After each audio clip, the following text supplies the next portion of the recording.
पाठ 4 उपसर्ग प्रीफिक्स। भाषा में एक शब्द से दूसरा शब्द बनाए जाने की यह प्रक्रिया शब्द रचना या शब्द निर्माण की प्रक्रिया कही जाती है। जैसे गुण शब्द में दुर उपसर्ग जोड़कर हम दुर्गुण शब्द बना सकते हैं, तो वान प्रत्यय जोड़कर गुणवान शब्द तथा गुण एवं दोष शब्दों के समास या मेल से गुण दोष शब्द भी बना सकते हैं। अतः यह कहा जा सकता है कि शब्द रचना की प्रक्रिया मुख्य रूप से 3 प्रकार से हो सकती है। उपसर्गों के द्वारा शब्द रचना, उपसर्ग जमा शब्द जैसे प्र जमा योग प्रयोग, अव जमा गुण अवगुण। प्रत्ययों के द्वारा शब्द रचना, शब्द जमा प्रत्यय जैसे गरीब जमा ई गरीबी, लड़का जमा पन लड़कपन। समास द्वारा शब्द रचना, शब्द जमा शब्द जैसे पुरुष जमा उत्तम पुरुषोत्तम, स्नान जमा गृह स्नान गृह। उपसर्ग के द्वारा शब्द रचना, उपसर्ग। उपसर्ग भाषा के वे छोटे छोटे खंड या शब्दों के अंश हैं जो शब्दों के आरंभ में लगकर नए नए शब्दों की रचना करते हैं। इन शब्दांशों या उपसर्गों का एक निश्चित अर्थ तो होता है, परंतु इन्हें हम शब्द नहीं कह सकते, क्योंकि इनका प्रयोग स्वतंत्र शब्दों की तरह से नहीं किया जा सकता। देखिए नीचे दिए गए उदाहरण। उपसर्ग मूल शब्द नया शब्द, वि जमा देश विदेश, उप जमा वन उपवन, गैर जमा हाजिर गैर हाजिर, आ जमा मरण आमरण, कु जमा पुत्र कुपुत्र, पर जमा दादा परदादा। ध्यान रखिए, उपसर्ग शब्द नहीं है बल्कि शब्दों के छोटे छोटे अंश हैं।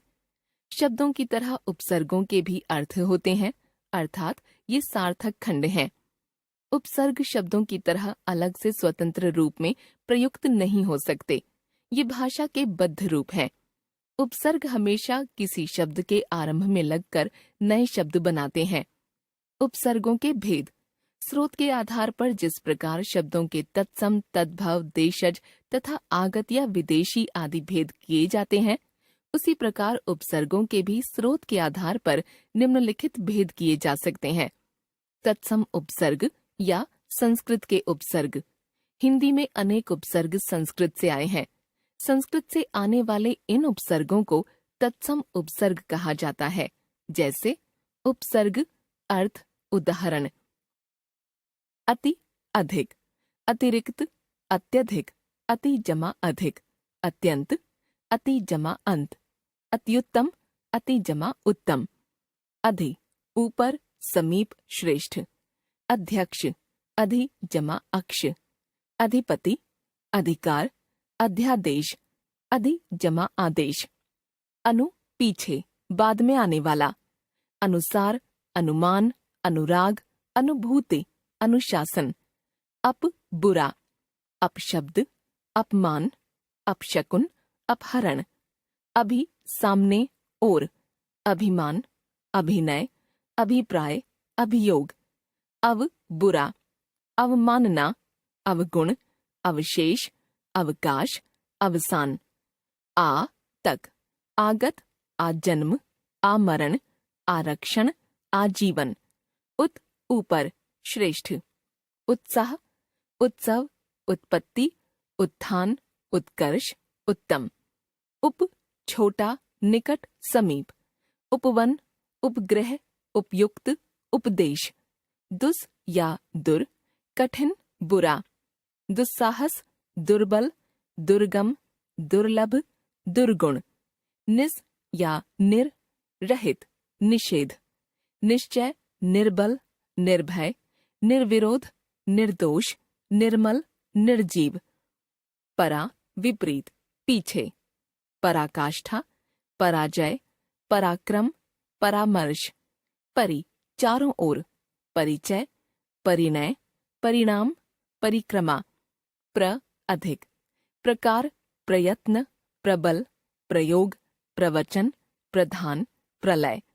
प्रति विरुद्ध सामने, प्रतिध्वनि प्रतिनिधि प्रत्येक प्रति जमा एक, प्रतिदिन, वि विशिष्ट अलग, विज्ञान विनय विशेष वियोग विदेश, विनाश, विपक्ष। सम, पूरी तरह से, अच्छी तरह से। संयोग, संतोष, संशय, संविधान, संपूर्ण, सम्मान, संभव। सु, अच्छा, सुमति, सुकर्म, सुगम, सुयोग, सुपुत्र, सुबोध। तद्भव उपसर्ग या हिंदी के उपसर्ग। तद्भव उपसर्ग तद्भव शब्दों की ही भांति संस्कृत के तत्सम मूल उपसर्गों से विकसित हुए हैं। इनको हिंदी उपसर्ग भी कहा जाता है, जैसे उपसर्ग, अर्थ, उदाहरण। अन, अभाव, निषेध। अनजान, अनपढ़, अनमोल, अनजाना। कु, बुरा, कुचाल, कुढंगा, कुचक्र। ति, तीन। तिगुना, तिपाई, तिपहिया, तिराहा। दु, दो। दुगुना, दुबला, दुमंजिला, दुभाषिया। अध, आधा। अधजला, अधपका, अधमरा, अधकचरा, अधखिला। औ, हीन, रहित। औगुन, औघट। नि, रहित। निपट, निहत्था, निकम्मा, निपूता, निगोड़ा। पर, दूसरी पीढ़ी के अर्थ में। परदादा, परनाना, परपोता। भर, पूरा। भरमार, भरसक, भरपूर, भरपेट, भरसक। स, अच्छे के अर्थ में। सपूत, सगुण। बिन, बिना। बिन ब्याहा, बिन जाने, बिन बुलाया। आगत उपसर्ग या विदेशी उपसर्ग। जो उपसर्ग विदेशी भाषाओं जैसे अरबी, फारसी, तुर्की आदि से हिंदी में आए हैं, वे विदेशी उपसर्ग कहे जाते हैं, जैसे बा, साथ, से। बाकायदा, बावजूद, बाइज्जत, बासलीका। बे, बिना। बेखबर, बेरहम, बेईमान, बेइज्जत, बेकाबू, बेगुनाह। बद, बुरा। बदमाश, बदनाम, बदकिस्मत, बदतमीज, बदबू। खुश, अच्छा। खुशकिस्मत, खुशखबरी, खुशबू, खुशहाल। गैर, भिन्न, गैर हाजिर, गैर जरूरी, गैर कानूनी, गैर जिम्मेदार। ना, नहीं। नादान, नालायक, नासमझ, नाराज, नामुमकिन। ला, नहीं, अभाव।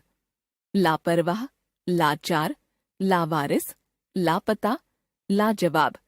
हम, साथ, समान। हमराही, हम सफर, हमराज, हमदर्द, हम शक्ल, हमजोली। उपसर्गों की तरह प्रयोग में आने वाले संस्कृत के कुछ शब्द या शब्दांश। कुछ शब्द या शब्दांश संस्कृत में समास रचना में प्रयोग में आते थे, हिंदी में आकर ये भी उपसर्गों की ही तरह प्रयुक्त होने लगे हैं, जैसे अ, निषेध, अपराजित, अभाव, अज्ञान, अनाथ, अधर्म, अचल, अहिंसा, असुंदर।